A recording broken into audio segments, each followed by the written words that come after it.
அவ என்னதான் பண்ணுவா? அதான் இப்போ ஒரு 5 பவுனை போட்டு கல்யாணம் முடிஞ்சதுக்கு அப்புறம் 6-7 மாசம் கழிச்சு அடுத்த 5 பவுனை போடலாமான்னு கேட்க சொல்லியிருக்கேன்.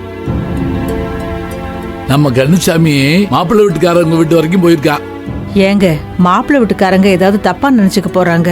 இல்ல பேச்சு, சொல்லாம போனா அதை விட அது பெரிய தப்பா போயிடும். கன்னிசாமி என்ன சொன்னாரு? தகவல் இன்னும் வரல. மாப்பிள்ளையோட அப்பா கொஞ்சம் கராரான ஆள்னு கேள்விப்பட்டேன். என்ன சொல்ல போறாங்கன்னு தெரியல. கண்ணுசாமிக்காக தான் காத்துக்கிட்டு இருக்கேன்.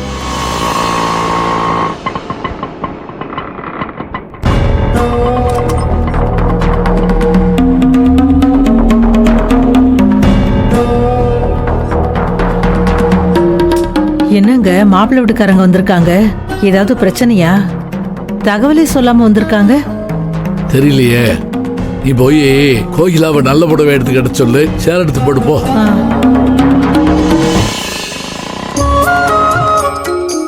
வணக்கம். வணக்கம். வாங்கய்யா, வாங்கம்மா.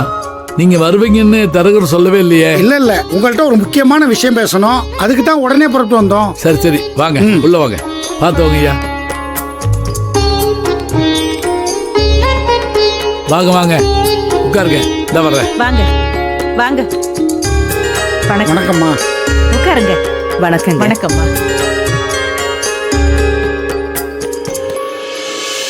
நல்லா இருக்கீங்களா? நல்லா இருக்கேன். நீங்க எப்படி இருக்கீங்க? நானும் நல்லா இருக்கேங்க. இங்க நீங்க வந்ததுல ரொம்ப சந்தோஷம். என்னங்க வாங்க. வந்துட்டேன். என்ன சாப்பிடுறீங்க? காப்பியா டீயா? நிச்சயம் பண்றதுக்கு முன்னாடி கை நினைக்கிற பழக்கம் எங்கள்கிட்ட கிடையாது. குடிக்க தண்ணி கொண்டு வாங்க. சரிங்க. ஒரு நிமிஷம். இந்தாங்க, இதுல பூவும் பழமும் இருக்கு. சரிங்க.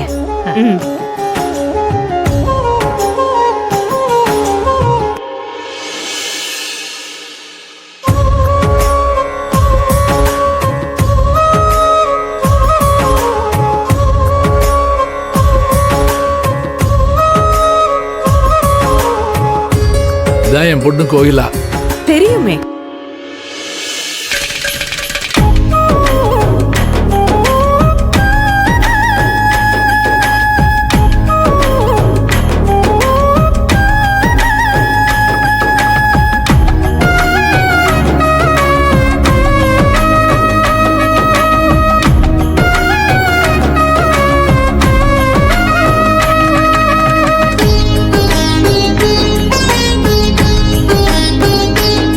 என்னங்க, பொண்ணு லட்சணமா இருக்கா.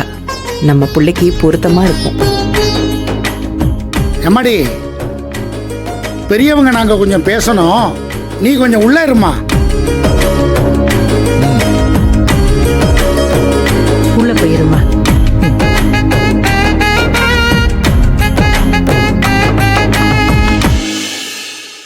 சொல்லுங்க ஐயா, என்ன விஷயம்யா? சுத்தி வளைக்காம விஷயத்துக்கு வந்துடுறோம். பொண்ணு எங்களுக்கு ரொம்ப பிடிச்சிருந்ததுனால தான் கன்னிசாமி கிட்ட சொல்லி அனுப்பியிருந்தோம். உங்க குடும்ப நிலைமைய பத்தி அவரு எங்க கிட்ட எல்லாத்தையும் வெளிப்படையா சொல்லிட்டாரு. பொண்ணை பத்தி விசாரிச்சோம். கஷ்டம் வர்றது எல்லா குடும்பத்திலையும் சகஜம் தானே. அதெல்லாம் நாங்க ஒன்னும் பெருசா எடுத்துக்கல. எங்க கிட்ட பொண்ணை பத்தி யாரும் ஒரு வார்த்தை கூட தப்பா சொல்லல.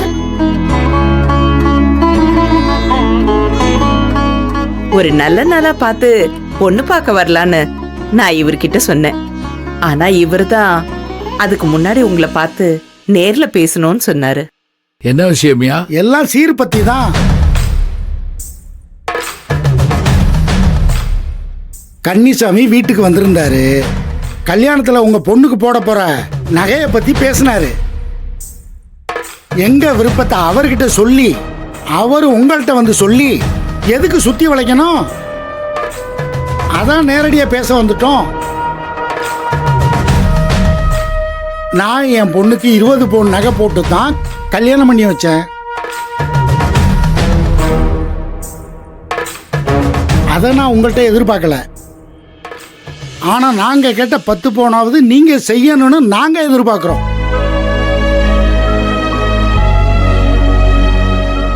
இது முழுக்க முழுக்க உங்க பொண்ணுக்கு நீங்க செய்யற கௌரவம், எங்களுக்காக எதுவும் செய்ய வேண்டாம்.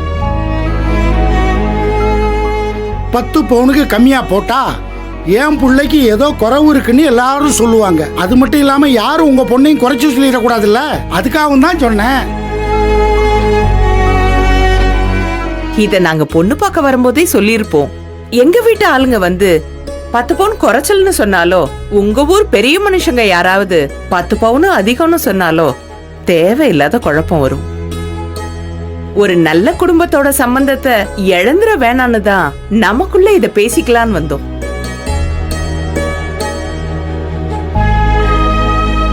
என்ன சொல்றீங்க? நமக்குள்ள வெளிப்படையா பேச்சுவார்த்தை இருக்கணும்னு நீங்க நினைச்சது சந்தோஷம்யா. ஆனா எங்க சிரமம் என்னன்னு உங்களுக்கு நல்லாவே தெரியும். நானா இப்ப எதுவும் வாக்கு கொடுக்க முடியாது. என் சின்ன பொண்ணு ஆனந்தி சென்னையில வேலை பார்க்கறா. அவகிட்ட ஒரு வார்த்தை கலந்துக்கிட்டு அப்புறமா உங்களுக்கு தகவல் சொல்லட்டுமா? ஒன்னும் அவசரம் இல்லைங்க, நீங்க நல்ல முடிவு எடுத்தா போதும். அதே மாதிரி நீங்களும் ஒரு தடவை எங்க நிலைமைய நல்லா யோசிச்சு அப்புறமா உங்க முடிவை சொல்லுங்க.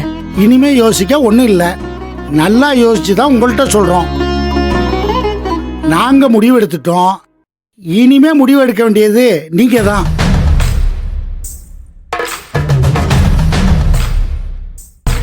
கற்பகம், கிளம்புவோமா? சரிங்க. வீட்டுக்கு இவ்வளவு தூரம் வந்துட்டு சாப்பிடாம போறீங்களே? எல்லாம் முடிவாகட்டும், அப்புறம் சாப்பிடுவோம்.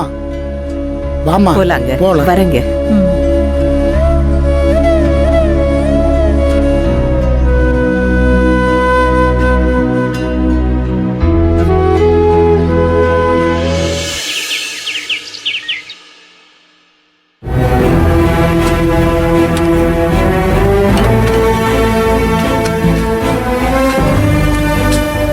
ஏ ஆனந்தி, என்னடி உனக்கு காய்ச்சல் இருக்கு, அதிகமா சாப்பிட தோணாதுன்னு தான் ஒரு மூடியில கொஞ்சமா எடுத்து வச்சேன்.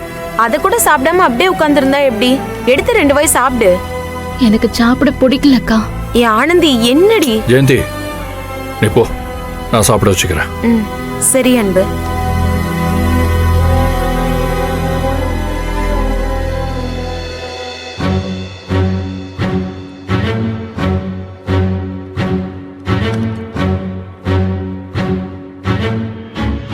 ஆனந்தி, நீ காலையில இருந்து ஒண்ணுமே சாப்பிடாம இருக்க. இப்படியே சாப்பிடாம இருந்தா உடம்பு என்ன ஆகுறது சொல்லு? எனக்கு பசிக்கல அன்பு, சாப்பிடவே தோணல, நாக்குல ருசியே இல்ல.